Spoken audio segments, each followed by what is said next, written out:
এখানে একটা বিষয় বলি, সবাই যে রিসার্চার হবে তা কিন্তু না। ঠিক আছে? রিসার্চার বিষয়টা আমরা যেমন যতটুকু মানে মনে করি যে হ্যাঁ, অনেক সম্মানের, অনেক ভালো একটা বিষয়, ঠিক আছে, গর্বের একটা বিষয়, কিন্তু বাস্তবতা অনেক কঠিন। ঠিক আছে? সেটা নিয়েও ডিসকাস করব। কঠিন বাংলাদেশের জন্য, দেশের বাইরে আবার কঠিন না। ঠিক আছে? দেশের বাইরে আবার ভ্যালু আছে। তো আমরা আশা করি সবাই শুনতে পারছি এবং স্ক্রিন শেয়ার, ওকে, স্ক্রিন শেয়ার আছে। আপনাদের যদি কোনো জায়গায় বুঝতে অসুবিধা হয় অবশ্যই সাথে সাথে হাত তুলে আমাকে কোশ্চেন করবেন। ঠিক আছে? যদি বলতে অসুবিধা হয় লিখে দিবেন, সমস্যা নেই। তো প্রথম কোশ্চেনটা হলো, আসলে রিসার্চার আসলে বিষয়টা কি, মানে গবেষক জিনিসটা কি, কি কে গবেষক হয়? ঠিক আছে, এটা নিয়ে একটু ডিসকাস করি। আসলে গবেষক হলো এমন একজন ব্যক্তি যে নতুন কিছু আবিষ্কার করে। ঠিক আছে? গবেষক হলো এমন একজন ব্যক্তি যে নতুন কিছু আবিষ্কার করে। এখন কথা হলো যে যে শুধু নতুন কিছু আবিষ্কার করবে সেই গবেষক না, সে শুধু গবেষক না, আর এক টাইপের গবেষক আছে। ঠিক আছে? যারা অলরেডি আবিষ্কার হয়ে গেছে সেটা আপডেট করে, অথবা সেটা এক্সপান্ড করে নতুন কিছু সৃষ্টি করে, অথবা নতুন কিছু না করলেও কোনো একটা কিছু তৈরি হয়েছে, সেটা একটা সেক্টরের জন্য তৈরি হয়েছে, সে হয়তো অন্য সেক্টরে কাজে লাগালো। ঠিক আছে? সেও একজন কিন্তু গবেষক। তাহলে আমরা দুই টাইপের দেখতেছি। একটা কি, যে নতুন কিছু তৈরি করতেছে মানুষের কল্যাণের জন্য, ঠিক আছে, মানুষের কোনো সমস্যা সমাধানের জন্য নতুন কিছু তৈরি করছে, কোনো একটা প্রবলেমের সমাধান তৈরি করছে, যে এই কাজটা করবে সেই গবেষক। এখন বিষয় হলো যে আর এক টাইপের গবেষক আছে যে নতুন কিছু তৈরি করে নাই। হুম অন্যের অন্য গবেষক কিছু তৈরি করছে, সেইটা সে আপডেট করছে, অথবা সেটার ইরর খুঁজে বের করছে। হ্যাঁ, বের করে আপডেট ভার্সন তৈরি করছে, অথবা প্রথম গবেষক যে ডোমেইনের উপর কাজটা করেছে সে হয়তো অন্য ডোমেইনের উপর কাজটা করেছে, মূলত সেও একজন গবেষক। ঠিক আছে? তাহলে আমরা দুই ধরনের গবেষক দেখতে পেলাম। এখন বিষয় হলো যে গবেষণা কেন করা হয়? গবেষণার বাংলাদেশে, সত্যি কথা বলি আর কি, বাংলাদেশে গবেষণা করা হয় হলো দেশের বাইরে যাওয়ার জন্য। ঠিক আছে? কিন্তু অরিজিনালি যদি আপনি গবেষণা করেন, অরিজিনালি যারা রিসার্চার তারা কিন্তু তাদের লক্ষ্য এটা না। হুম তাদের লক্ষ্য তাহলে কি? তাদের লক্ষ্য হলো কোনো একটা প্রবলেমের সলিউশন বের করা। এটি তাদের মেইন লক্ষ্য থাকে। হ্যাঁ, কোনো একটা প্রবলেমের সলিউশন বের করা। কিন্তু আমাদের দেশে বিষয়টা ওরকম হয় না, কারণ এখানে অনেক বিষয় আছে। আর আমি যেটা বললাম যে বাংলাদেশে গবেষণা করাই হয় মূলত দেশের বাইরে যাওয়ার জন্য। আমার পেপার আছে, আমি পেপার দেখে প্রফেসর ম্যানেজ করব, স্কলারশিপে অ্যাপ্লাই করব, দেশের বাইরে চলে যাব। ঠিক আছে? এটা হলো মেইন লক্ষ্য সাধারণত সবারই, মানে ধরতে পারেন 99% এরকম আর কি। আর কিছু কিছু পার্সন আছে, কিছু কিছু আছে, দু একজন এরকম পাওয়া যাবে। বিভিন্ন ইউনিভার্সিটির অনেক ভালো ভালো প্রফেসর আছে। ঠিক আছে? তারা অবশ্য এরকম না। তারা দেখা যাচ্ছে দেশের বাইরে থেকে অলরেডি চলে আসছে। ঠিক আছে? পিএইচডি ডিগ্রি নিয়ে এসে সে এখন দেশে কাজ করছে আর কি। তো এরকম মানুষ আপনি পাবেন, কিন্তু সংখ্যায় খুবই কম। দেশের বাইরে একবার যে যায় সে ফিরে আসা খুবই কঠিন। তো এটা হলো বিষয়। এখন বিষয় হলো যে একজন গবেষক আপনি হতে পারবেন। যে কেউ গবেষক হতে পারে। ওই যে প্রসেসটা বললাম, সেই প্রসেসটা মেনটেন করলেই সে একজন গবেষক। তো এখন বিষয় হলো যে একজন ভালো গবেষক হতে কি কি প্রয়োজন? গবেষক তো সবাই হতে পারে, কিন্তু ভালো গবেষকের কি কি বিষয়, তার মানে কি কি গুণ তার থাকতে হবে? তো প্রথম গুণটা হলো কৌতূহলী এবং অনুসন্ধানী মনোভাব। তার মনোভাব মানে সবসময় নতুন কিছু করা, একটা কৌতূহলী মনোভাব থাকে না কিছু কিছু মানুষের, এরকম একটা মনোভাব তার থাকবে। হুম এবং সে যেকোনো প্রবলেমকে একদম গভীরভাবে একদম গভীরভাবে ভাববে প্রবলেমটা নিয়ে, কিভাবে সেটার সমাধান করা যায়, কি এরকম আর কি চিন্তা ভাবনা। একটু আপনি যদি বলেন একটু সন্ন্যাসী টাইপের আর কি। ঠিক আছে? কোন একটা প্রবলেম পেলে ওইটা ওইটা নিয়েই পড়ে থাকে সবসময়। তো এইরকম আর কি মনোভাব। রাখতে হবে। ঠিক আছে? আরেকটা হলো পড়ার অভ্যাস থাকতে হবে। শুধু নিজে আবিষ্কার করা এত সহজে আসলে হয় না। ঠিক আছে? আপনি যদি প্রচুর পড়াশোনা করতে পারেন, পড়তে পারেন, অন্যের কাজ, আরেকজন কি তৈরি করলো, ঠিক আছে? প্রতিদিন তো হাজার, হাজার পেপার আসে অনলাইনে। তো সেগুলো আপনি যে ফিল্ডে কাজ করেন সেই পেপারগুলো কালেক্ট করে পড়তে হবে। পড়ার উপর থাকতে হবে সবসময়। তো এই অভ্যাসটা মাস্ট। এটা বাধ্যতামূলক, এই অভ্যাস থাকতে হবে। আপনি যদি রিসার্চ পেপার বা কোনো আর্টিকেল পড়ার অভ্যাস না থাকে, আপনি ভালো রিসার্চার হতে পারবেন না। কেন হতে পারবেন না? ধরেন একটা প্রবলেম নিয়ে আপনি কাজ করতেছেন। 10 বছর আগে একজন সেটা সলভ করে রাখছে। ঠিক আছে? এখন আপনার কি হলো? এরকম নতুন যারা গবেষক তাদের এই প্রবলেমটা ফেস করে আরকি। আপনি কি করলেন? আপনি মনে করলেন, বাহ! আমি একটা প্রবলেম পেয়ে গেছি, এটা মনে হয় কেউ করে নাই। আমি এই ১ম এটার সমাধান করতে যাচ্ছি। কিন্তু আল্টিমেটলি ওরকম না। আপনি জাস্ট একটু সার্চ দিবেন। কোথায় সার্চ দিবেন এটাও একটু আমি দেখাই দেব। শুধু প্রবলেমটা লিখে সার্চ দিবেন, দেখবেন হাজার, হাজার পেপার চলে আসছে। ঠিক আছে? তো এইটা হলো বিষয়। আপনার যদি পড়ার অভ্যাস থাকে তখন আপনি বুঝতে পারবেন, ও আচ্ছা, এটার তো সমাধান হয়ে গেছে। তাহলে আমাকে আর নতুন করে এটা নিয়ে ভাবতে হবে না। ঠিক আছে?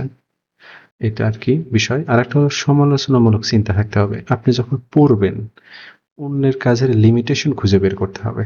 ঠিক আছে? অন্যজন কি বলল, কি লিখলো, ঠিক আছে? কি বিষয়ে কাজ করলো, সেই কাজের লিমিটেশনটা কি হতে পারে, সেটার আরকি আপনাকে এরকম একটা মনোভাব রাখতে হবে।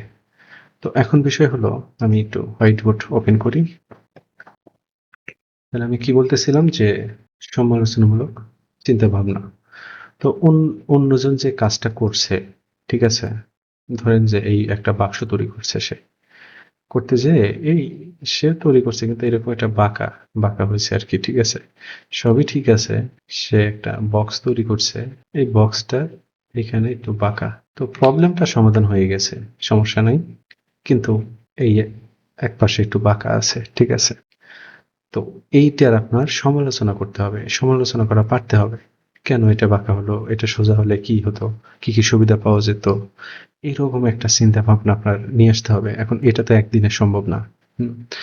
এইটা আপনি কিভাবে পারবেন? এটাও আপনি ওই রিসার্চ পেপার পড়ার মাধ্যমে অর্জন করতে পারবেন। রিসার্চ পেপারে যারা যারা রিসার্চার তাদের এই গুণটা খুব ভালো। ঠিক আছে? তারা অন্যের কাজ নিয়ে সমালোচনা করতে পারে। ভুল ধরার কিছু নাই। ঠিক আছে? আমি সেটাও দেখাবো আপনাদের। রিসার্চে ভুলের কিছু নাই। আপনি যেটা করবেন ওইটাই একটা গবেষণা। ঠিক আছে? তো আপনি যে ভুল করবেন, ভুল না। কোনো কাজই আসলে ভুল হবে না। রিসার্চারদের কিন্তু কোনো ভুল নাই। ঠিক আছে? ভুল নাই। এই কি লিমিটেশন আছে। হ্যাঁ? তাদের ভুল থাকতে পারে না। গবেষকের কোনো সময় ভুল হয় না। তো এটা হলো বিষয়। আরেকটা বিষয় হলো পরিশ্রম এবং ধৈর্য থাকতে হবে। আপনাকে প্রচুর পরিমাণে পরিশ্রম করতে হবে। পরিশ্রম আর একটা হলো কি ধৈর্য। এটা আপনাকে থাকতেই হবে মাস্ট। আপনি পরিশ্রম তো আপনাকে পরিশ্রম করতেই হবে স্বাভাবিক। আপনি যখন অন্য পেপারগুলো পড়বেন, আপনাকে অনেক পরিশ্রম করে পড়তে হবে। বিরক্ত হয়ে যাবেন। একটা লাইন বুঝতে পারবেন না, এখানে এই লাইনে কি লিখছে। এরকম হাজার, হাজার লাইন আসবে। ঠিক আছে? গুগল ট্রান্সলেটর এটা সেটা করেও বুঝতে পারবেন না। ঠিক আছে? ওই লাইনটা বুঝতে আপনার অনেক কষ্ট হবে। তারপরও আপনাকে ধৈর্য নিয়ে সেটা পড়তে হবে। একটা পেপার যখন ১ম বার পড়বেন, হয়তো আপনি দেখবেন যে আপনি হয়তো 40% বুঝতে পারছেন। দ্বিতীয়বার যখন পড়বেন তখন হয়তো আপনি 45% বুঝতে পারবেন। এইভাবে একেকটা পেপার আপনাকে কতবার পড়তে হবে এর কোনো ঠিক নেই। ঠিক আছে? এটা হলো বিষয়। আর দ্বিতীয় বিষয় হলো, আপনাকে অবশ্যই রিসার্চ পেপারটা ইংলিশেই লেখা হয়। ঠিক আছে? আপনাকে ইংলিশে একটা ভালো নলেজ লাগবে। গ্রামাটিক্যাল ভুল-টুল করা যাবে না। এই তো আরকি। এই বিষয়গুলো আমাদের ভালো রিসার্চারের গুণ। ঠিক আছে? তো এই গুণটা আপনাদের অর্জন করতে হবে যারা গবেষক হতে চান। এখন গবেষক যারা হতে চান না তারা তো ইঞ্জিনিয়ার হবেন আরকি। ঠিক আছে? মানে প্রজেক্ট নিয়ে কাজ-টাজ করবেন। তারপরেও আপনাকে এই জ্ঞানগুলো লাগবে। কারণ বলি, কারণটা হলো, আমি একদম বাস্তব এক্সাম্পল দিয়ে বলি। আমাদের কোম্পানিতে গত বছর আমরা একটা কাজ করছি। তো কাজটা করতে যেয়ে আমাদের একটা অ্যালগরিদমের দরকার হলো। ঠিক আছে? ধরেন যে মানে একটা জায়গা, এটা একটা জায়গা, ধরেন এটা একটা জমি, ঠিক আছে? এই জমির মানে এরকম আছে, এখন এটা হলো আপনার জমি, কিন্তু হয়তো পাশ দিয়ে একটা নদী চলে গেছে, ঠিক আছে? একটা নদী চলে গেছে এরকম। তো একবার বর্ষায় হলো কি, আপনার জমির কিছু অংশ ভেঙে গেল, ভেঙে তাহলে নদীর প্রশস্ততা কিন্তু বেড়ে গেছে। এখন আপনার জমির অর্ধেক অংশ, অর্ধেকের একটু কাছাকাছি অংশ নদীর ভিতরে আছে, আর বাকি অর্ধেকের একটু বেশি নদীর বাইরে আছে, ঠিক আছে? এখন এই জিনিসটা আমাদের এআই দিয়ে সমাধান করতে হবে, যে কতটুকু পরিমাণ জায়গা নদীর ভিতর চলে গেল, ঠিক আছে? এখন আমরা মোটামুটি এটা নিয়ে কাজ শুরু করলাম, করতে যেয়ে দেখি এর রিলেটেড একটা কাজ হইছে একটা ইউনিভার্সিটির এমএসসি এমএসসির স্টুডেন্ট, ঠিক আছে? এমএসসির স্টুডেন্ট, মানে এমএসসির স্টুডেন্ট কয়েকজন রিসার্চার ছিল, একজন প্রফেসরের আন্ডারে একটা কাজ তারা করছে, ঠিক আছে? ওইখানে তারা একটা অ্যালগোরিদম বিল্ড করছে। কি বিল্ড করছে? অ্যালগোরিদম। তো আমরা কি করলাম? এই অ্যালগোরিদমটা নিলাম, আমরা এই অ্যালগোরিদমটা নিলাম, ঠিক আছে? যেহেতু আমাদের ডোমেইনের সাথে ম্যাচ করছে, অ্যালগোরিদমটা নিয়ে এই অ্যালগোরিদমের আমরা একটা আপডেট ভার্সন তৈরি করলাম, ঠিক আছে? আপডেট তৈরি করে আমাদের আমাদের যে ডোমেইনটা আছে সেই ডোমেইনে আমরা ইউজ করলাম, খুব ভালোভাবে সেটা কাজ করলো। তো এখন বিষয় হলো, আমাদের যদি রিসার্চ পেপার পড়ার এক্সপিরিয়েন্স না থাকতো, এই কাজটা আমরা করতে পারতাম না, ঠিক আছে? আমাদের কি করতে হতো? এই যে এই অ্যালগোরিদম আগে তৈরি করতে হতো, আপডেট তো পরের বিষয়, আগে এটা তৈরি করতে হতো। হ্যাঁ, কিন্তু যখনই আমরা রিসার্চ পেপার পড়ে দেখছি যে ও আচ্ছা এরকম একটা কাজ আছে, তাহলে আমরা এটা নিতে পারি, আর ওইটার একটা আপডেট ভার্সন আমাদের ডোমেইনের সাথে যায়, সেটা আমরা তৈরি করি। তাহলে এই কাজটা করতে আমাদের যদি 2 বছর লাগতো, সেটা আমরা 1 বছরের ভিতর কমপ্লিট করে ফেললাম, ঠিক আছে? তো এই হলো বিষয়। হুম, এই কারণে আপনাদের যারা মেশিন লার্নিং ইঞ্জিনিয়ার, তাদেরও রিসার্চ পেপার পড়ার একটা অভ্যাস থাকতে হয়। ওকে, গেল। এখন বিষয় হলো যে গবেষণা যখন করবেন, গবেষণার ধাপ কি কি?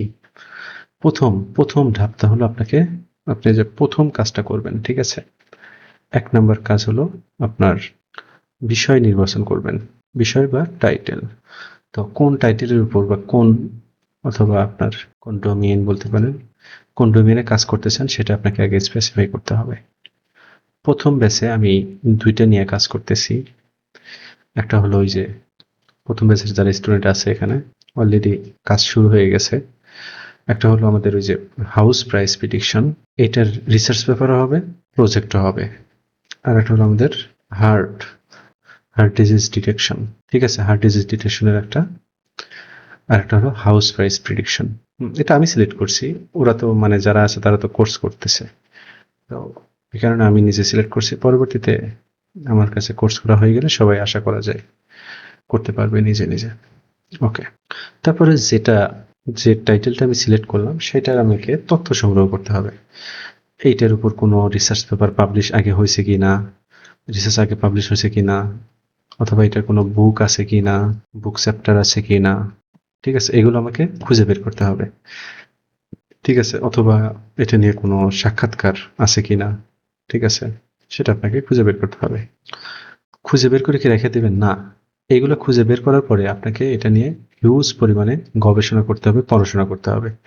তারা কি কাজ করছে, তাদের কাজের কোনো লিমিটেশন আছে কিনা, তারা যেভাবে চিন্তা করছে আপনি যদি একটু অন্যভাবে চিন্তা করেন তাহলে কি এটা আরো ভালো ফলাফল বের বের করা সম্ভব কিনা, এরকম একটা অ্যানালাইসিস আপনাকে করতে হবে, ঠিক আছে? তারপরে আপনি এখান থেকে আশা করা যায় যে কোনো উইকনেস তো অবশ্যই পাবেন, লিমিটেশন পাবেন। কোনো কাজই পারফেক্ট না, এই দুনিয়ার কোনো কাজই পারফেক্ট হয় না, ঠিক আছে? লিমিটেশন আপনি 100% খুঁজে পাবেন। একজন মানুষ একভাবে চিন্তা করতেছে, আর একজন অন্যভাবে চিন্তা করতেছে। তার চিন্তা হয়তো সে ধরেন যে 70% অ্যাকুরেসি পাইছে, কিন্তু আপনি যেভাবে চিন্তা করতেছেন আপনি 85 পর্যন্ত অ্যাকুরেসি পেয়ে গেছেন। 85 লাগবে না, আপনি 71 পর্যন্ত পাইছেন, আপনার আপনার কাজ অ্যাকসেপ্ট হয়ে যাবে, ঠিক আছে?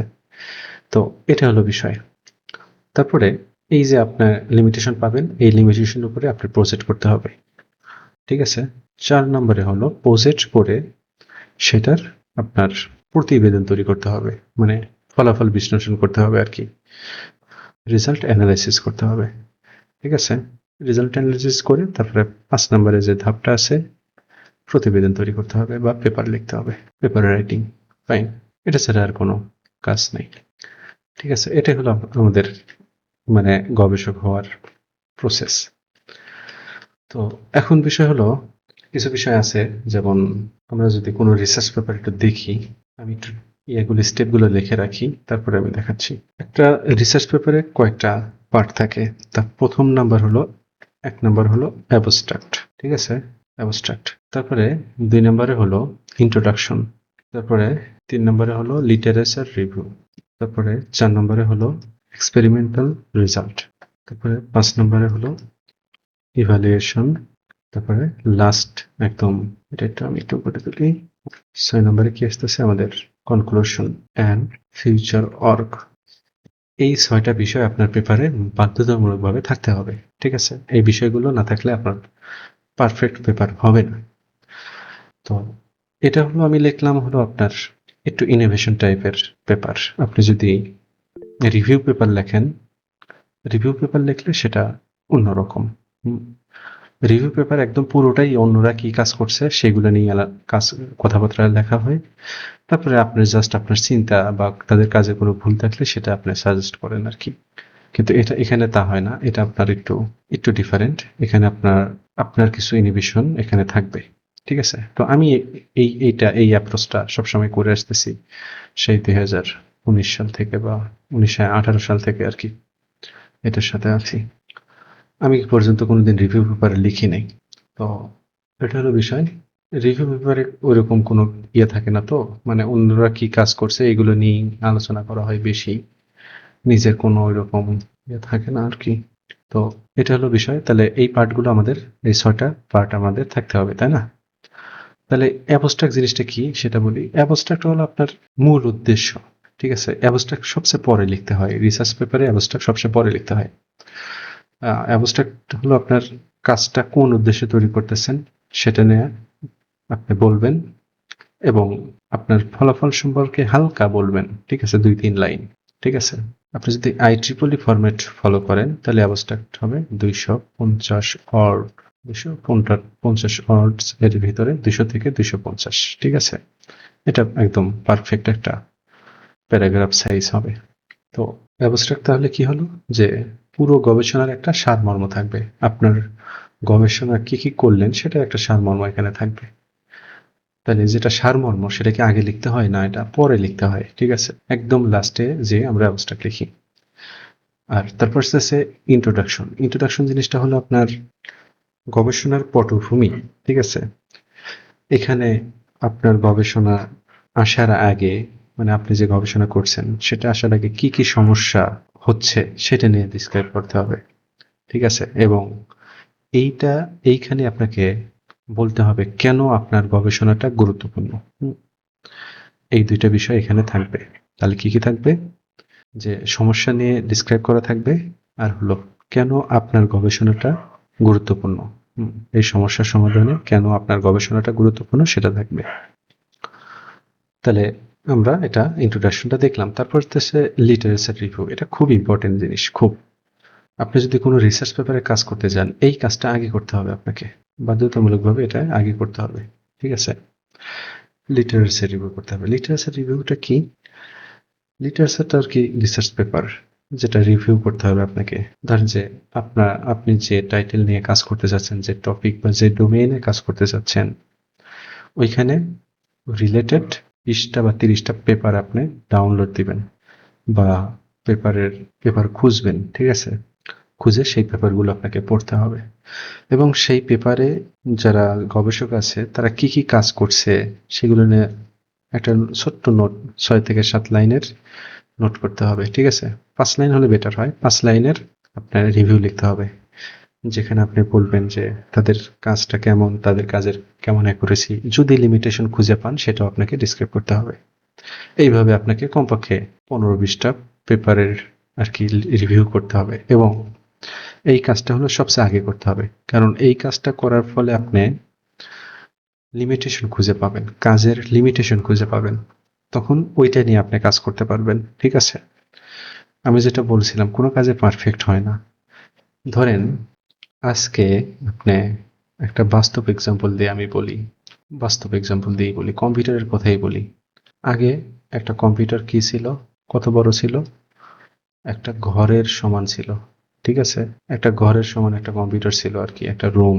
আমি ঘরই আঁকাইলাম যাতে একটু বাস্তবতার সাথে মেলে। সেই কম্পিউটার আজকে কোথায় চলে আসছে? ছোট্ট একটা ল্যাপটপ, ঠিক আছে? একটা ছোট্ট একটা ল্যাপটপ। আপনি কি মনে করছেন এটা একদিনে হয়েছে? একটা ছবি মাঝে মাঝে ভাইরাল হয় দেখেন, বেশি দিন আগে না, সম্ভবত 1950 বা 56 এই টাইপে, মাত্র 5 MB একটা মেমোরি। কত বড় সাইজ ছিল যে প্লেনে নিয়ে যেত, বিশাল বড় সাইজ ছিল। আজ আপনারা 64 GB ছোট্ট একটা মেমোরি ইউজ করতেছেন, ঠিক আছে? তো এত বড় থেকে যে এত দূর নিয়ে আসলো, এটা কি একদিনে হয়েছে? জীবনও হয়নি, একদিনে তো হয়নি। প্রচুর গবেষণা করছে এটার পিছনে, হাজার হাজার মানুষের গবেষণা আছে, হাজার হাজার মানুষ এটার পিছনে সময় দিয়েছে, ঠিক আছে? দিয়ে দিয়ে দিয়ে দিয়ে এই জিনিসটা, সিস্টেমটা উন্নয়ন করছে আর কি, করে করে আজকে এত ছোট পর্যায়ে নিয়ে আসছে। কম্পিউটারে লাখ লাখ, ঠিক আছে, মানুষের এখানে অবদান আছে। হ্যাঁ, তো এইভাবেই আর কি গবেষণা হয়। বড় জিনিস কিন্তু একদিনে ওইভাবে আসলে হয় না, খুব কম। আপনি যদি নিউটনের কথা চিন্তা চিন্তা করেন, সেটা ভিন্ন, ঠিক আছে? কিছু গড গিফটেড কিছু মানুষ আছে যারা মানে এই পৃথিবীকে অনেক বড় রকমের চেঞ্জ করে দিয়ে গেছে। তার ভিতর ওই নিউটন আছে, নিউটন সাহেব আছে, আবার কি আছে না, নিকোলা টেসলা। হ্যাঁ, কিছু কিছু মানুষ আছে যারা অনেক বড় চেঞ্জ করে দিয়ে গেছে, কিন্তু তাদেরও আপনি নিকোলা টেসলার কথাই চিন্তা করেন। আপনি নিকোলা টেসলা কি এই যে কারেন্টটা তৈরি করলো, সে কিন্তু একদিনে পারে নাই, ঠিক আছে? সে নিকোলা টেসলার আপনার কাহিনীটা আপনি দেখেন, এটার পিছনে কত, আবার এই যে বৈদ্যুতিক বাল্বের কথাই চিন্তা করেন না, বৈদ্যুতিক বাল্ব যে আছে সেটার ইয়েটাই চিন্তা করেন আপনারা। কে তৈরি করে ভুলে গেলাম, আমার কাহিনীটা মনে আছে জাস্ট, যে সে তৈরি করছে, কে ফ্যারাডে না কে তৈরি করলো, যাই হোক মনে নাই আমার। তো কাহিনীটা আমার মনে আছে, এই বাল্বটা তৈরি করে সে রেখে দিছে, তখন সম্ভবত ডিসি কারেন্ট এটা চলতো। এখন কাহিনী হলো, এই বাল্বটা প্রথম তার অনেক কষ্ট করে প্রথম সে এটা তৈরি করলো, তার পোষা বিড়াল সেটা ভেঙে ফেলছিল, কিন্তু মানে উপর থেকে ফেলে দিয়ে শেষ, ভেঙে ফেলছে। পরবর্তীতে কিন্তু আবার এটার পিছনে অনেক সময় দিয়ে দিয়ে সে এটা তৈরি করলো। তো এরকম আর কি ইয়ে থাকে আপনার প্রত্যেকটা। সে প্রথমে তৈরি করলো কি বাল্ব, ওই যে সোডিয়াম, মানে লাল বাতি আর কি, হলুদ, যেটা এখনো আছে কিন্তু সংখ্যায় কম। সেখান থেকে আজকে আমরা সাদা আলো ব্যবহার করতেছি, সাদা আলো ব্যবহার করতেছি। এটাও কিন্তু একদিনে হয় নাই। এটার পিছনে অনেক গবেষণা আছে। তো এরকম ভাবেই আমাদের পৃথিবীটা ধীরে ধীরে উন্নত হয়েছে আর কি, ঠিক আছে? তো এটা হলো বিষয়। তাহলে আমরা আমাদের আলোচনায় এখন আসি। আপনি লিটারেচার রিভিউতে এরকম কোনো একটা লিমিটেশন পালেন, আপনি চাইলেন যে এখন আমি এই লিমিটেশন নিয়ে আপনার আইডিয়া বা আপনার চিন্তা ভাবনা দিয়ে প্রবলেমটা সলভ করবেন। এখন আপনার চিন্তা ভুলও হতে পারে, ঠিক আছে? আপনার চিন্তা যে সঠিক হবে এর কোনো গ্যারান্টি নেই। আপনি যে হইতে গেলেন, যে দেখলেন যে আসলে কাজটা হয়নি, হলো না, ঠিক আছে? কিন্তু এটা কিন্তু, এই যে হলো না, এটাও একটা গবেষণা, ঠিক আছে? হলো না, এটা নিয়েও আপনি পেপার পাবলিশ করতে পারবেন। তখন এটাতে আপনার কি লাভ হবে? আপনার মতো চিন্তা হয়তো অনেকেও করতে পারে। তখন দেখবে যে আচ্ছা এই অ্যাপ্রোচটা হবে না। হুম, তখন কাজ শুরু করার আগেই আপনার পেপার পড়ে মানুষ বুঝতে পারবে, ঠিক আছে? তো এইরকম আর কি বিষয়। আচ্ছা, গত ক্লাসে যেটা হয়েছে, আমি একটা বিষয় অ্যাড করতে ভুলে গেছি, সেটা হলো রিসার্চ মেথোডোলজি। এটা হলো রিসার্চের মোস্ট ইম্পর্টেন্ট পার্ট আর কি। রিসার্চ মেথোডোলজি আসলে কি?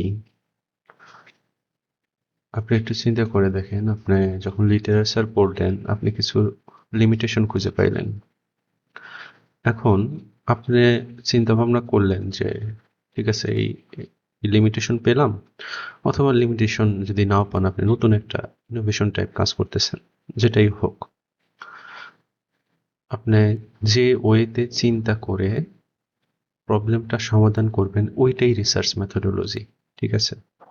আপনি কিভাবে চিন্তা করতেছেন, এই প্রবলেমটা সমাধান করার জন্য আপনি কিভাবে চিন্তা করতেছেন, এটাই হলো রিসার্চ মেথোডোলজি। তো রিসার্চ মেথোডোলজিতে আমরা ডায়াগ্রাম অ্যাড করি, ঠিক আছে? এটা আমাদের এক্সপ্লেন করতে সহজ হয়। একটা স্যাম্পল দেখাচ্ছি আমি একটা রিসার্চ মেথোডোলজি। প্রথমে রিসার্চটা করার জন্য আমরা ডাটা কালেকশন করেছিলাম। ঠিক আছে। তারপরে ডাটা কালেকশনের পর ডাটা প্রিপ্রসেসিং এর স্টেপ আসে। সেখানে আমাদের প্রিপ্রসেসিং আমাদের দুইটা পার্ট ছিল। একটা হলো আনওয়ান্টেড ডাটা, যে ডাটাটা আমরা চাই না, যেটা আমাদের দরকার নেই, সেটা রিমুভ করেছি। আর আমাদের তো যেহেতু আমরা এআই নিয়ে কাজ করি, এআই এর একটা পার্ট হলো ডাটা সেটকে ব্যালেন্স করে দিতে হয়। ইমব্যালেন্স ডাটা সেট দেওয়া যায় না, ঠিক আছে। মানে আপনি যদি ক্লাসিফিকেশন প্রবলেম নিয়ে কাজ করেন, সেখানে প্রত্যেকটা ক্লাসে সমান সংখ্যক ডাটা থাকতে হবে, ঠিক আছে। তো আমরা ব্যালেন্স করে দিই, সেটা করলাম। করে আমাদের ডাটা সেটটা প্রসেস হয়ে গেল। তারপরে আমাদের অ্যালগরিদম ইমপ্লিমেন্টেশন আসে। পরের স্টেপটা হলো অ্যালগরিদম ইমপ্লিমেন্টেশন, ঠিক আছে। কারণ প্রসেস ডাটার উপরে আমরা অ্যালগরিদম চালাই।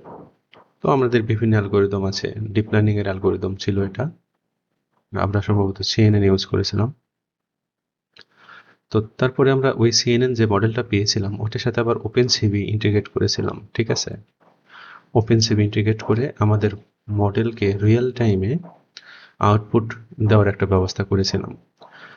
তারপরে আমরা ইভ্যালুয়েশনে এসে আমরা রিয়েল ডাটাটা টেস্ট করে অ্যাকুরেসি বের করেছি, পারফরমেন্স বের করেছি। তো এটা হলো বিষয়, ঠিক আছে। এই ওয়েতে আমরা আমাদের প্রবলেমটা সমাধান করেছি আর কি। তো এটা বিভিন্ন রকম হতে পারে, এক একজনের এক এক রকম হতে পারে। এটা আপনার চিন্তা ভাবনার উপর ডিপেন্ড করবে, কিভাবে আপনি প্রবলেমটা সমাধান করবেন সেটার উপর ডিপেন্ড করবে।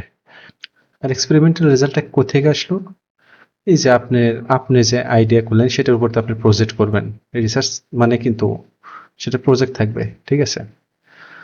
আমি কম্পিউটার সায়েন্সের দিকে চিন্তা করতেছি। অন্যান্য হয়তো যারা সব রিসার্চেই মানে ইনোভেশন টাইপের রিসার্চে প্রজেক্ট থাকেই, ঠিক আছে। প্রজেক্ট ছাড়া আসলে কোনো রিসার্চ হয় না। আমরা প্রোগ্রামিং করে প্রজেক্ট করতেছি, আর একজন হয়তো অন্যভাবে করতেছে, ঠিক আছে।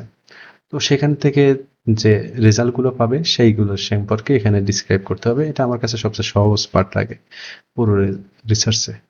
কারণ আপনি যেটা তৈরি করছেন, আপনার যে আউটপুট আসছে সেগুলো নিয়ে জাস্ট ডিসক্রাইব করবেন। এইখানে আর একটা পার্ট আসতেছে ইভ্যালুয়েশন। ইভ্যালুয়েশন কোথেকে আসলে? ইভ্যালুয়েশন হলো আপনার, ধরেন আপনি 5টা মডেল তৈরি করলেন, ঠিক আছে। এটা যে কম্পিউটার সায়েন্সই হবে এরকম না। হুম। তো আপনি ধরেন যে একটা ব্যাটারি তৈরি করতেছেন, ব্যাটারির 5টা মডেল তৈরি করলেন, ঠিক আছে। ইভ্যালুয়েশনটা হবে রিয়াল ওয়ার্ল্ড এক্সামিনেশন, ঠিক আছে।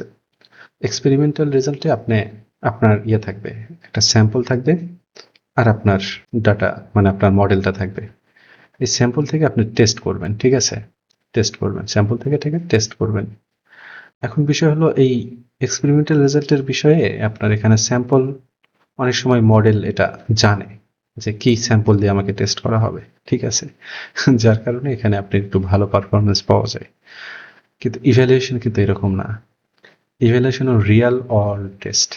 এইখানে আপনাকে বাস্তব ডাটা মানে মডেল দেখেই নেই, ঠিক আছে। এই টাইপের ডাটা সাধারণত দিয়ে মডেলকে টেস্ট করা হয়, ঠিক আছে। এইখানে যদি আপনার মডেলটা ভালো পারফর্ম করে তাহলে বুঝবেন যে কাজ হয়ে গেছে। তারপরে কনক্লুশন ফিচার। কনক্লুশন হলো আপনার পুরো পেপারের জাস্ট ছোট্ট একটা সামারি, আপনি কি কি করছেন না করছেন, আর কি কি লিমিটেশন আছে সেটা বলবেন। আর ফিচার অর্কটা হলো এই লিমিটেশনের উপরে কিভাবে কি কাজ করা যায়, ছোট্ট 2-3 লাইনের একটা পরামর্শ বা 2-3 লাইনের একটা সাজেশন আপনি দিতে পারেন, ঠিক আছে। তো এইভাবে আমরা রিসার্চ পেপার কমপ্লিট করি। তো ঠিক আছে, অনেকক্ষণ হলে আমি বলতেছি, এবার বাস্তব এক্সাম্পল আমি দেখাই, তাহলে আপনাদের ভালো লাগবে। আপনি যখন গবেষক হবেন, আপনার যখন পেপার থাকবে, পেপার ছাড়া তো গবেষক হতে পারবেন না, তাই না? একটা পেপার পাবলিশ করলেন, তার মানে আপনি জুনিয়র গবেষক হিসেবে আপনি নাম লেখাতে পারলেন। তো আপনি যখন পেপার পাবলিশ হবে, গুগল স্কলারে আপনি অ্যাকাউন্ট করতে পারবেন। গুগল স্কলার হলো এমন একটা জায়গা যেখানে জাস্ট আপনি যে কাজ নিয়ে যেটা নিয়ে কাজ করতে যান সেটা জাস্ট একটু সার্চ দিবেন, দেখবেন হাজার হাজার পেপার পাবেন। তো আমি লিখি হাউস প্রাইস প্রেডিকশন, দেখেন দেখেন কি পরিমাণ কাজ চলে আসছে সেকেন্ডের ভিতরে। আপনি অগণিত কাজ আপনি এখানে দেখতে পাবেন, ঠিক আছে। যারা, এটা হলো গুগলেরই একটা তৈরি ওয়েবসাইট, স্কলার ওয়েবসাইট আর কি। তো এখানে যারা ওই গবেষণা করে তাদের গবেষণাগুলো এখানে সার্চ দিয়ে পাওয়া যায়, ঠিক আছে। তো আপনার যখন পেপার হবে তখন আপনি অ্যাকাউন্টটা করতে পারবেন। তো এটা হলো আমার প্রোফাইল। এখানে এই যে সবাই যখন গবেষণা পাবলিশ হয় তখন প্রোফাইল করে প্রোফাইলে এই পেপারগুলো অ্যাড করে, ঠিক আছে। তো এখানে মিমির সাথে একটা কাজ আছিল মনে হয়, এটা আফসানা আক্তার, হ্যাঁ। আমরা আমরা একটা কাজ করছিলাম আর কি, সোশ্যাল মিডিয়া কন্টেন্ট ক্যাটাগরাইজেশন। সেটা অনেক আগে, দেখেন কত সালে, 2020 সালের কাহিনী, আজ থেকে 5 বছর আগে। তো আরেকটা ছিল আমাদের প্রোডাক্ট রিভিউ, আরেকটা আছে সর্বপ্রথম যেটা ছিল আমার গবেষণা। ওই সময় যে পেঁয়াজের দাম বেড়ে গেছিল আর কি, 2018 বা 19-এর দিকে, ঠিক আছে, ওইটা নিয়ে আমি একটা গবেষণা করছিলাম। এটা আমার লাইফের প্রথম পেপার আর কি, ঠিক আছে। এটা 2020-এ পাবলিশ হয়। এটার কাজটা শুরু করছিলাম অনেক আগে, পাবলিশ হয় 2020-এ। তো এই পেপারটা নিয়ে আমি আজকে একটু ডিসকাস করব, তাহলে আপনারা ভালোভাবে বুঝতে পারবেন। পেপারের আরেকটা প্রোফাইল আছে রিসার্চ গেট, ঠিক আছে। এখানেও রিসার্চাররা তাদের কাজগুলো অ্যাড করে। রিসার্চ গেটটাও খুব পপুলার। তো আমি আমার প্রোফাইলে যাচ্ছি, আপনাদের আগে দেখাই গবেষণাটা কেমন হয়, গবেষণা পেপারটা দেখতে কেমন। এখানে আমার পেপারটা আছে, দেখেন এই যে, এটা কোথায় পাবলিশ হয়েছে সেটার একটা নাম আছে, কে কে অথর আছে সেগুলো এখানে একটা লিস্ট আছে। তো এটা হলো আমার লাইফের প্রথম পেপার। এটা আমি একটু কাজ করি, দেখেন এখানে অ্যাবস্ট্রাক্টে লেখা আছে, কি কি অ্যালগোরিদম ইউজ করছি সেটা লেখা আছে, আর কিভাবে কাজটা করছি সেটা এখানে লেখা আছে 2-3 লাইন, ঠিক আছে। তারপরে ইন্ট্রোডাকশন লিখছিলাম, পেঁয়াজ কি পরিমাণ আমদানি হচ্ছে, রপ্তানি হচ্ছে। স্বাভাবিক ওই সময় 2019 সালে দাম স্বাভাবিক ছিল 28 টাকা, সেখান থেকে 228 টাকা পর্যন্ত হয়ে গেছে, ঠিক আছে। এইসব নিয়ে ডিসকাস করছিলাম। তাহলে এখন আমার যে উদ্দেশ্যটা ছিল, দামটা বাড়ে কেন, ঠিক আছে, দামটা বাড়ে কেন সেই ফ্যাক্টরগুলো কাজে লাগিয়ে একটা সিস্টেম তৈরি করা, যাতে আমি আগে থেকে জানতে পারি কোন মাসে পেঁয়াজের দামটা বেশি হতে পারে, ঠিক আছে। তো এটা নিয়ে কাজটা করছিলাম। আমরা অ্যাকুরেসি পেয়েছিলাম 98% নিউরাল নেটওয়ার্কের মাধ্যমে, ঠিক আছে। ডিপ লার্নিং এর মডেলে 98.17% হাইয়েস্ট অ্যাকুরেসি পেয়েছিলাম। তো আমরা আসলে কাজটা এইভাবে করছিলাম যে পুরো বছরে পেঁয়াজের দামটা, এটা আর কি, যে আমাদের মিনিস্ট্রি অফ এগ্রিকালচার ওয়েবসাইটে ডাটাগুলো আছে, আমরা আর কি কালেক্ট করেছিলাম। তো এখন বিষয় হলো যে পুরো ডাটা সেটটা আমরা 3 ভাগে ভাগ করছি। একটা হলো high, mid, low. High price, mid price, low price, ঠিক আছে। করে প্রাইসকে আমরা ক্লাসিফিকেশনে নিয়ে আসছি। বুঝেন বিষয়টা, এটা আমার লাইফের প্রথম পেপার। প্রাইসকে, প্রাইস হলো কন্টিনিউয়াস ডাটা, যারা প্রথম ব্যাচের স্টুডেন্ট আছেন, টাইম সিরিজ ডাটা, টাইম সিরিজে কোন মডেল কাজ করে, রিগ্রেশন মডেল কাজ করে, হ্যাঁ। কিন্তু আমি এখানে কি করছিলাম, ক্লাসিফিকেশন অ্যাপ্লাই করছি। কিভাবে, ওই প্রাইসকে আর টাইম সিরিজ রাখিনি, ওটাকে মানে ক্লাসিফাই করে ফেলছি, 3টা ক্লাসে ভাগ করে দিছি, হাই, মিড, লো। এখন পুরো দুনিয়ায় কেউ এই কাজ করে না, ঠিক আছে। আমার এই অ্যাপ্রোচটা ছিল ভুল, ভুল অ্যাপ্রোচ ছিল। পরে বুঝতে পারছি, আমরা পেপার পাবলিশ হওয়ার পর এই অ্যাপ্রোচটা ছিল ভুল অ্যাপ্রোচ, যে আসলে প্রাইসকে এইভাবে হাই, মিড, লো কে ভাগ করা যায় না। কিন্তু ভুল অ্যাপ্রোচ হলেও এই পেপারটা অ্যাকসেপ্ট হলো। কেন হলো? কারণ আমি একটা জিনিস চিন্তা করছি, হয়তো এইভাবে এটার সমাধান সম্ভব, ঠিক আছে। এখন এই মডেলে যখন আমরা ইনপুট দিতাম, তখন সে মডেল বলতো যে প্রাইসটা এই মাসে হাই থাকবে না লো থাকবে না মিডিয়াম থাকবে, ঠিক আছে। কিন্তু অ্যাকুরেট প্রাইস কিন্তু এই মডেলটা দিতে পারতো না, খালি ওইটাই বলতো হাই থাকবে না লো থাকবে না মিড থাকবে, মিডিয়াম রেঞ্জে থাকবে। কিন্তু প্রাইসটা আসলে কত হবে এই অ্যামাউন্টটা এই মডেল দিতে পারতো না, ঠিক আছে। কিন্তু আপনারা যদি রিসার্চ পেপার নিয়ে অ্যানালাইসিস করেন, সব মডেলই টাইম সিরিজ ডাটা নিয়ে যেগুলো কাজ করে সেগুলো অ্যাকুরেট ইয়াটা বলে দেয়, যে কত হতে পারে প্রাইস। কিন্তু আমাদের অ্যাকুরেট না বললেও ওই যে হাই, মিড, লো এটা বলতে পারে। এই কারণে অ্যাপ্রোচটা ভুল হলেও মানে একটা সমাধানের দিকে গেছে, যার কারণে পেপারটা অ্যাকসেপ্ট হলো। এখানে আরেকটা কাহিনী আছে, এটা খুব ইন্টারেস্টিং কাহিনী। ওই সময় আমরা একটা, এই পেপারের মাধ্যমে ওই সময়ে, এখানে একটু দেখাই, একটা মডেল আমরা প্রপোজ করি, একটা অ্যাপ্রোচ মানে একটা নিউ সিস্টেমকে প্রপোজ করি। দেখি এখানে পাই কিনা। হয়ে গেল। আচ্ছা একটু দাঁড়ান, আমি দেখি জিনিসটা আছে। অনেক আগের কাজ, গেল না এরকম, তবে আছে এটা আমি জানি। আচ্ছা, ওই পেপারটা ওই পেপারটার পরে আমরা তার কয়েকদিন পরেই আমরা আরেকটা পেপার নিয়ে কাজ করি। সেটা হলো যে রাইস প্রাইস। ঠিক আছে, ওটা তো ছিল অনিয়ন প্রাইস, এটা হলো রাইস চালের দাম। ঠিক আছে, এটা খুব ভালো, এটাও অ্যাকসেপ্ট হয়েছিল। কিন্তু এটাও আমরা সেম অ্যাপ্রোচেই করছিলাম। ঠিক আছে, প্রাইসকে হাই মিড লোতে ভাগ করে আমরা প্রেডিক্ট করার চেষ্টা করছি। হ্যাঁ, তো এখানে কিছু নতুন অ্যানালাইসিস আছে, কিন্তু প্রবলেম হলো যে এই রিলেটেড একটা পেপার অ্যাকসেপ্ট হলো, কিন্তু এটাও অ্যাকসেপ্ট হয়ে গেল। কারণ হলো এই পেপারটাতে আমরা নতুন একটা আইডিয়া ইমপ্লিমেন্ট করার চেষ্টা করছিলাম। সেটা হলো মার্কেট ইন্টেলিজেন্স। ঠিক আছে, এই সময় তখনও এই মার্কেট ইন্টেলিজেন্স এটা ওরকম ভাবে পপুলার ছিল না। দেখেন এই যে আছে market intelligence, our other priority to make a national market intelligence website। ঠিক আছে, তো এই কনসেপ্টগুলো ব্যবহার করে সেটা অনিয়ন হোক বা রাইস হোক, আবার গ্রিন সিলেক্টটাও করছিলাম। তো এগুলো মার্কেট ইন্টেলিজেন্স একটা সিস্টেম তৈরি করা, যেটা আপনার ওই সিস্টেমটা কি করবে, পুরো বাজারকে মনিটর করবে। ঠিক আছে, তো আমরা জাস্ট প্রপোজ করছি কিন্তু এখানে, ঠিক আছে, এখানে জাস্ট প্রপোজ করছিলাম। দেখেন, এইবার আমি দেখাই, আমি আমার গুগল স্কলার থেকে দেখাই এখন। আচ্ছা, উনি উনি ইয়া করছে, দেখি। যাই হোক, এটা আমি খুঁজে পাচ্ছি না, তবে খুঁজলে পাওয়া যাবে। আমাদের যে মার্কেট ইন্টেলিজেন্স যে সিস্টেমটা, যেটা আমরা প্রপোজ করলাম, কোন একটা পেপার আছে, আমাদের নোটিফিকেশন আসছিল আর কি পেপারটা নিয়ে। তো ওনার কি করলো, আমরা যে আইডিয়াটা দিয়েছিলাম না মার্কেট ইন্টেলিজেন্স, এই যে দেখেন, আমি এইটাই খুঁজতেছি, এতক্ষণ হলো আমি এইটাই খুঁজতেছি। দেখেন দেখেন, এটা building market intelligence system for agriculture commodities, A case study base on.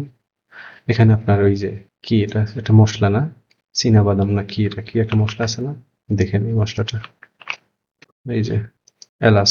ঠিক আছে, তো এলাচ নিয়ে তারা, মূলত তাদের কাজ ছিল এলাচ নিয়ে, কিন্তু তারা কিন্তু মার্কেট ইন্টেলিজেন্স তৈরি করছে। ঠিক আছে, মার্কেট ইন্টেলিজেন্স তারা তৈরি করে ফেলছে।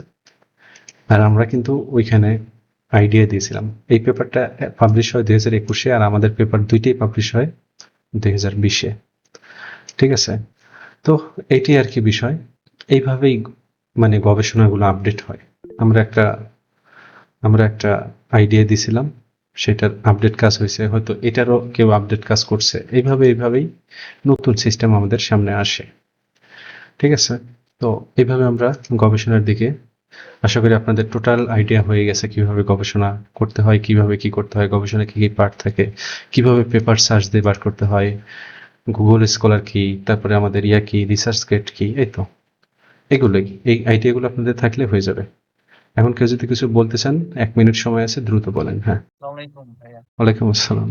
ওয়ালাইকুম ভাইয়া আসসালাম। হ্যাঁ, কোশ্চেনটা হচ্ছে, হ্যাঁ ভাই কোশ্চেনটা হচ্ছে লাইক, আমি যদি ফার্স্ট একটা রিসার্চ পেপার পড়তে যাই, অনেক কিছু তো থাকে, তো কোন কোন বিষয়গুলা আর কি বিবেচনা সবই পড়তে কইরা হবে, ওই রিসার্চটা সবই করতে পড়তে হবে? হবে, পুরো পেপারই পড়তে হবে। ঠিক আছে, তবে অ্যাবস্ট্রাক্ট আর এক্সপেরিমেন্টাল রেজাল্ট, এই দুইটাকে একটু বেশি নজর দিতে হবে। এইখানেই লিমিটেশন থাকে আর কি। অ্যাবস্ট্রাক্টেও হালকা পড়লে বোঝা যাবে, আর এক্সপেরিমেন্টাল রেজাল্ট পড়লে পুরো লিমিটেশন খুঁজে পাওয়া যাবে আর কি। ঠিক আছে।